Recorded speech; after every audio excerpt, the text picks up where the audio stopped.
Ina talaga!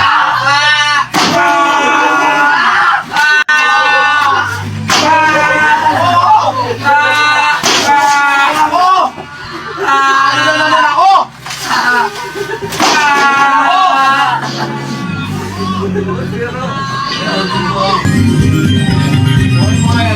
Kuhain mo nga yung ano, yung bago na ito. Kunin mo lang, isa lang. Malaglag. Kuhain mo! Bago naman yung PC. Ano, yung bago, yung bago. Bago naman. Akin na, bilisan mo! Bago. Basahin niya yan. Makingin ang candy niyan. Eto, bago to, putang ina. Pag ako, hindi na nalo. Makbagay ng TV yan. Tara na. Okay na yan. Nakakita mo. Ito, bago. Putang ina mo! Pag ako hindi nanalo, mo! Ayaw! Oh, why yung mga ano? Rocket. Bakit? Ito, bago to, putang ina. Bagong monitor ko to. Pag ako natalo dito ngayon sa 80,000. Ay, may mga naman. Ito, bago, putang ina. Patag yan! Ay na! Pag ako hindi nanalo, isasangkalang ko to. Hindi. Ang ina mo. Kayo. Ano yan, Rhea? Ano yan? Bago to, putang ina. Kabibili ko lang na ito. Putang ina. Ay, hindi addition yan ba? Pag ako hindi nanalo. May mayayari sa PC na bago. Paalam kay monitor. Ano kay monitor?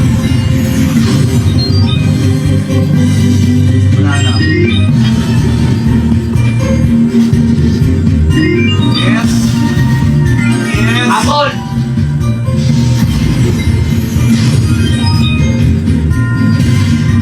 Hello? Ang ina! Boss! Diyan ka lang! Ina mo! Ayan na! Ayan na! Wait! Let's go! Wait! Ayan na! Yay! Putang na mo! Ayan na! Ayan na! Okay lang. Ayan na! Putang ina talaga!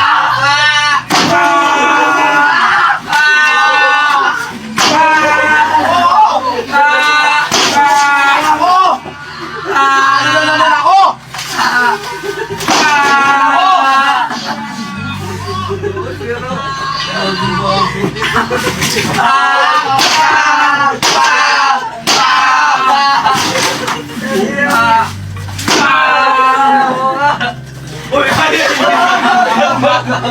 Ako wala akong kailang kahit bago yan.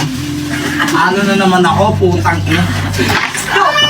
Ano mo ngayong gabi na? Kanya yung ano? Kalahating milyon, putang ina.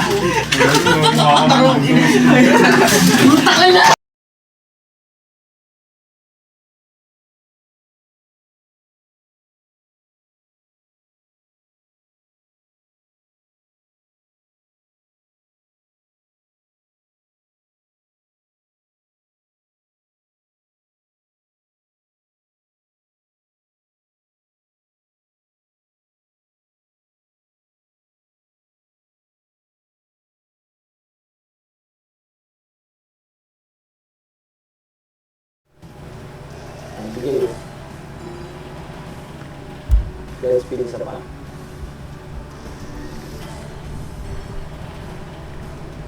Pa. Sa pa.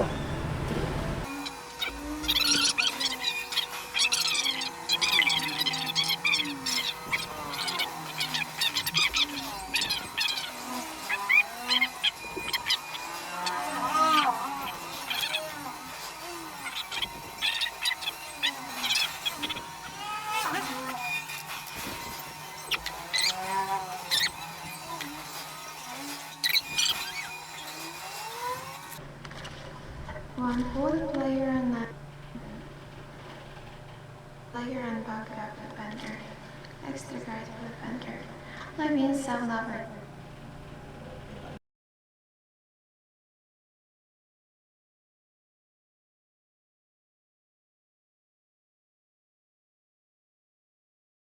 sang sugal. Alam mo, sa totoo lang, wala pang talagang nagsasarang bangka o kasino. O, di ba? Parati Talo talaga yung tumataya. talo talaga yung tumataya. Bakit po? O, sige, papaliwanag ko. Pag natalo ka, anong gustong gawin? Di ba? Gusto mong bumawi. Kasi you feel there's injustice. Gusto kong bumawi. So, taya ka pa rin ng taya. Pero ito naman, pag nanalo ka, anong feeling mo? Feeling mo masaya ka. Gusto mo pang manalo ulit. Di ba? Ang tawag naman dyan ay greed. Di ba? Pumasok na. And lahat po tayo may greed. Iba-ibang level. May mga ibang Grade 1, grade 2, grade 3. Depende ko ano grade mo. So, ang nananalo ay hindi ang nagsusugal, kundi yung nagpapasugal. Kaya ito lang parati kong illustration, kahit 9 times straight kang manalo, yung ika-10 time mo, tinaya mo lahat, ubus pa rin. Kaya ngayon pa lang, tigilan mo na yan. Pangatlo, ibabaon ka lang yan sa utang. Napakarami ng tao ang nalubog dahil dyan. Isa sa pinakamasamang epekto ng sugal yan. Dahil habang nagsusugal ka, wala na sa'yo ang halaga ng pera, kahit pinaghirapan mo pa yan. Kaya ang nangyayari, para matustusan mo lang ang pagsusugal mo, kahit wala ka ng pera, mangungutang ka. Dahil umaasa ka na balang araw, mananalo ka at mababayaran mo din. Pero bandang huli, talo ka pa din. Kasi nga sugal yan, walang nananalo sa sugal, walang panalo sa sugal hanggat di ka pa tumitigil. Kaya karamihan, umaabot pa sa puntong nagpapakamatay dahil hindi na nila alam kung paano bayaran ng kanilang mga nautang. Real talk lang tayo dito, kaibigan. Pang-apat, nawawala na ang halaga ng pera. Alam na alam ng mga sugarol yan na kapag habang nagsusugal ang isang tao, wala na yung halaga ng pera. Walang pakialam yan kung 500, 1,000, 5,000, buong sahod, buong ipon ng sinusugal niya, wala na yung pakialam.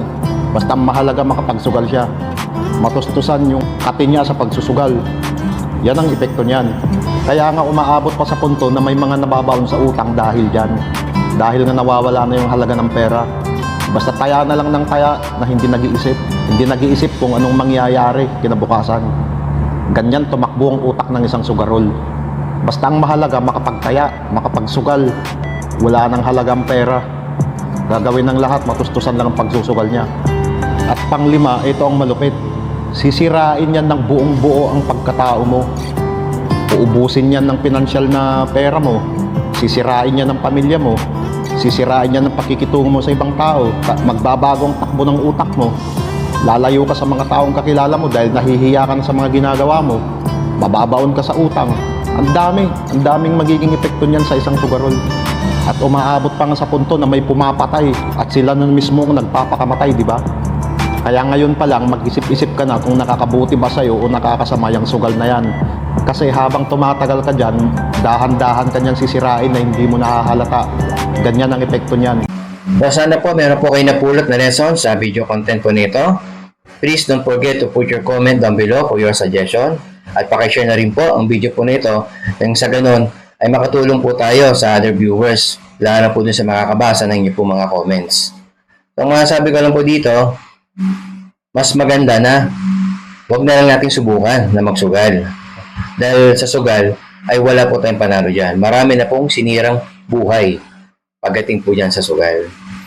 Meron pong nananalo, pero yung mga pinapanalo po na yan, ay yan po yung ginagamit lang na instrumento na ating kaaway. So, mas marami pa rin po ang natatalo. So, sa 100%, siguro, mga 10% lang siguro yung napapagbigyan na manalo. No, para maging attraction sa iba. So, yan po kasi, patadamahin ka lang. Pero yan, pag sinimulan mo, papanalunin ka, then uulit ka uli, at sa susunod na pagbalik mo, puro talo na ang sunod nun. Then, dahil marami ka ng talo, syempre babawi ka, dahil marami ka na natalo. Gaya nga po ang sabi ni Tikitan, no? Kahit na 9 times ka nanalo, mas marami pa rin yung magiging talo mo. At ang magiging advice ko lang po, sana po maging observant doon po sa mga sinusuportahan natin ng mga vlogger. Para po sa akin, mas maganda pong suportahan yung mga vlogger na nagiging maganda ang kanilang impluwensya sa ating mga kapwa. Kagaya po nito ni Awit Gamer. So napanood naman po natin, no? So para po sa akin, hindi po magandang impluwensya po yan, lalo na po sa mga kabataan. lalo na po yung mga lumalabas na bad word sa kanya pong bibig. So marami po nakakapanood, lalo na po yung mga ibang mga kabataan at mas bata pa. At yung pagsusugal na pinopromote niya, no? So hindi po yun nakakatulong, no? So nandadami pa po siya. No? So tingnan naman natin, no? Nakita niyo naman po kung gaano kalaki, no? Sa 500,000, 1 million. Marami na pong tao matutulungan nun. Ang dami pong naghihirap, no? Sa 500 pesos, 1,000, napakalaking bagay po niyan. So, yan po, no? Kayo, ano po ang masasabi niyo, no? So, lagay niyo lang po dito kung ano po ang inyong opinion nang sa ganon, sa makakapanood po nito, so makatulong po tayo kahit sa ganito pong paraan. So, sana po, no? Huwag niyo pong kalimutan na mag-subscribe and sana po supportahan niyo po ang aming channel, and thank you for watching. So, see you soon.